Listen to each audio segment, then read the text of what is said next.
अस्सलामुअलैकुम वरहमतुल्लाहि वबरकातुहू। बिस्मिल्लाहिर्रहमानिर्रहीम। सुबह का पैगाम है और मैं सैयद सादिक कासमी इस वक्त आपके रूबरू हूँ। उम्मीद करता हूँ आप सभी हजरात बखैर होंगे। कल से सारे मीडिया पर जगह जगह मुख्तलिफ और अलग अलग उन्वानात से एक ख़बर चलाई जा रही है और वो ये है कि वसीम रिजवी ने धर्म परिवर्तन कर लिया। और ये ख़बर आई और इस ख़बर को चलाया गया और जो कुछ हुआ वो आप लोगों के सामने है। और फिर उसके बाद इन वीडियोस को वायरल किया गया और न्यूज़ देखने वालों ने अपने अपने कमेंट्स उसके ऊपर दिए। हमें यहाँ पर इन सब बातों से कोई सरोकार नहीं है कि उसने क्या किया, इस पर कोई बात नहीं है।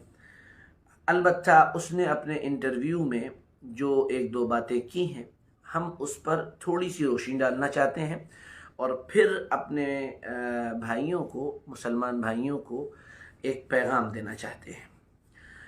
पहली बात तो ये है कि वसीम रिजवी जो अब जितेंद्र नारायण सिंह त्यागी हो गया है, वो अपने इंटरव्यू में ये कह रहा था कि तुम लोगों ने मुझको इस्लाम से निकाल दिया और 4 साल से तुम लोग मेरे पीछे पड़े हुए थे और तुमने बिल आखिर मुझको इस्लाम से निकाल दिया। और जब तुमने मुझको इस्लाम से निकाल दिया तो फिर मैं सनातन धर्म में चला गया। देखिए, किसी का धर्म परिवर्तन करना, किसी का अपने मज़हब को तब्दील करना, ये खालिस उसकी अपनी ज़ाती राय है। उसको पूरी आज़ादी है कि वो ये काम कर सकता है। हमारा मुल्क और हमारे मुल्क का कानून हमको इजाज़त देता है कि हम अपनी मर्ज़ी से अपना धर्म परिवर्तन कर लें। हम कुछ भी बन सकते हैं। हमारे मुल्क के कानून में तो इतनी आज़ादी है, बल्कि दुनिया भर के कानून में इतनी आज़ादी दी गई हैं, ख़ासकर हमारे मुल्क में, कि हमारे मुल्क के अंदर लोग गाय का पेशाब पीते हैं, वो उनकी अपनी आज़ादी है। लोग गाय का गोबर चाटते हैं, ये उनकी अपनी आज़ादी है। उनको पूरा इख्तियार है। हमें एतराज़ का कोई हक़ नहीं कि हम उनके ऊपर एतराज़ करें। उनकी अपनी आस्था है कि वो कुछ भी करें, वो पूरे तौर पर आज़ाद है। लेकिन त्यागी जी ने जो कहा, हम त्यागी जी की उस बात का जवाब दे रहे हैं कि तुम लोगों ने मुझे काफिर बना दिया। याद रखिए कि कोई भी मुफ्ती, कोई भी आलिम किसी को काफिर बनाता नहीं है, बल्कि काफिर बता देता है। फ़र्क समझिएगा, काफिर बनाता नहीं है, काफिर बताता है। मिसाल के तौर पर एक छोटी सी मिसाल समझिए। एक आदमी के पेट में तकलीफ़ चल रही है और बहुत दिनों से तकलीफ़ चल रही है और उसने डॉक्टर को दिखाया। डॉक्टर ने कहा कि चेकअप कराओ।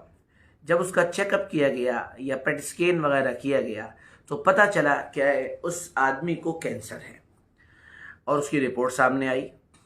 अब वो आदमी डॉक्टर साहब के पास जाए और अपनी रिपोर्ट दिखाए और डॉक्टर कैंसर डिक्लेयर कर दे और ये कहे कि तुमको तो कैंसर है। डॉक्टर के सामने वो आदमी ज़ोर ज़ोर से चिल्ला कर कहे कि आप मेरे पीछे पड़ गए हैं, आपने ये क्या लिख दिया, आपने मुझे कैंसर ज़दा बना दिया, आपने मुझे कैंसर का मरीज़ बना दिया। या फिर वो आदमी जाए और वो जो पेट स्कैन करने वाला जो डॉक्टर है या जो भी कारिंदा है वहाँ, उससे जाकर कहे तुमने मुझे कैंसर का पेशेंट बना दिया। नहीं नहीं नहीं, उसने कैंसर का पेशेंट नहीं बनाया, बल्कि बताया है कि तुमने अपनी पिछली ज़िंदगी में जो कुछ बेएहतियातियाँ की और जो कुछ तुम्हारे साथ हुआ, उसके नतीजे में तुम्हें कैंसर हो गया। तो बिल्कुल इसी तरह काफिर बनाया नहीं जाता है, काफिर बताया जाता है। ये तो एक बुनियादी बात रही। अच्छा, दूसरी बात, वो अपने इंटरव्यू में ये कहता है कि मैं तो इस्लाम को मॉडर्न करना चाहता था। ये बात और ये नारा अक्सर लगाया जाता है और हमारे हिंदू भाइयों की तरफ से भी ये नारा आता है, पार्लियामेंट्री मेंबर्स की तरफ से भी ये बातें आती हैं कि इस्लाम को मॉडर्न हो जाना चाहिए और इस्लाम के अंदर मॉडर्नाइजेशन हो जाना चाहिए। देखिए, इस्लाम के बारे में बुनियादी तौर पर एक कॉन्सेप्ट समझ लीजिए। हमारे मुसलमान भाई भी समझ लें जो इस रौ में बह जाते हैं, और आप भी समझ लें। हर नाजरीन जो भी ये देख रहा हो, जहाँ तक ये बात पहुँची, वो अच्छी तरह से समझ लें।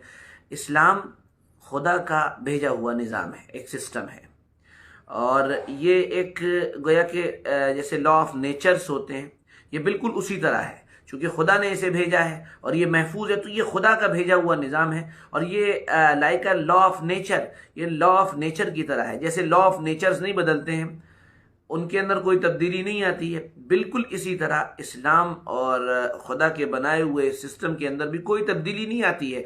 लॉ ऑफ नेचर अगर बदलेंगे तो दुनिया के अंदर तबाही आ सकती है, और बिल्कुल इसी तरह अगर इस्लाम के अंदर कोई तब्दीली लाने की कोशिश की गई तो गोया के पूरे इस्लाम को ढा देने की कोशिश की जाएगी।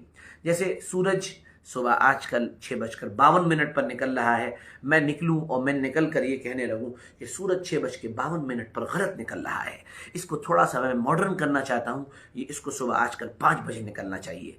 और सूरज सर्दी में थोड़ा उसकी जो तमाज़त और उसकी जो गर्मी होती है वो कम होती है। मैं कपड़े सोफिस्टिकेटेड पहन के कहूँ कि नहीं, मैं इसके अंदर कुछ तब्दीली लाना चाहता हूँ और मैं इसको मॉडर्न करना चाहता हूँ, ये सर्दी में गर्म रहेगा और गर्मी में ये ठंडा रहेगा, तो उससे कहा जाएगा कि आप बरेली जाकर इलाज करा लीजिए क्योंकि आपका दिमाग ख़राब हो चुका है। बिल्कुल इसी तरह इस्लाम के उसूल और बुनियादी चीज़ें जो हैं वो लॉ ऑफ नेचर की तरह हैं, वो किसी भी हाल में बदलते नहीं हैं। और आखिरी बात ये कि वो जिस चैनल पर इंटरव्यू दे रहे थे वहाँ पर नीचे लिखा हुआ था कि लोग इस्लाम क्यों छोड़ रहे हैं।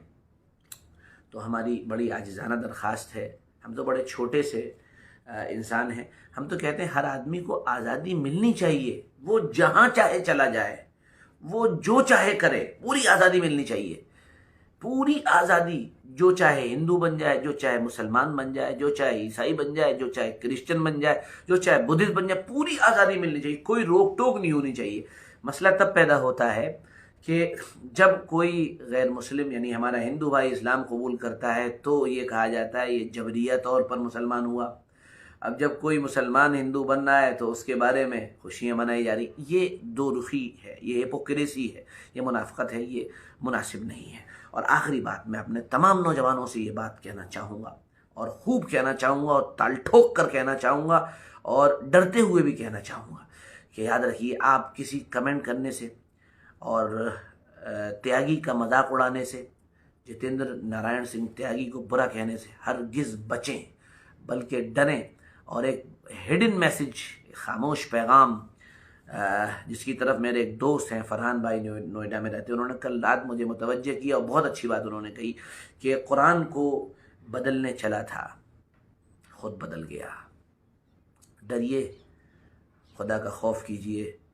बददीनी और बेदीनी इंसान को इस्लाम से भी महरूम कर देती है, और हमारे लिए इस दुनिया के अंदर सबसे बड़ी नेमत, सबसे बड़ा अल्लाह का एहसान अगर कोई है हमारे ऊपर तो वो दीन इस्लाम की नेमत है। एक मुसलमान होने के एतबार से मेरा यही अक़ीदा है और आपका भी यही अक़ीदा होगा।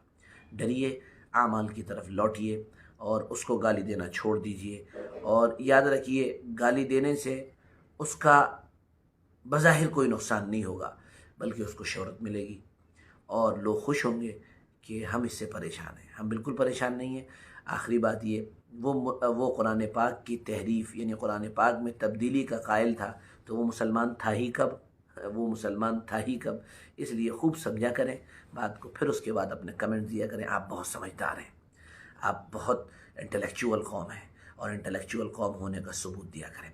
आपको मेरा पैगाम कैसा लगा ज़रूर बताइएगा, और वीडियो को यानी शेयर करना ना भूलिएगा, और साथ में ये भी मत भूलिएगा कि इस तरह की न्यूज़ चलाकर सिर्फ लोगों का माइंड सेट किया जा रहा है। आप समझदार हैं, ज़्यादा कहने की कोई ज़रूरत नहीं है। बहुत बहुत शुक्रिया। अस्सलामु अलैकुम वरहमतुल्लाहि वबरकातुहू।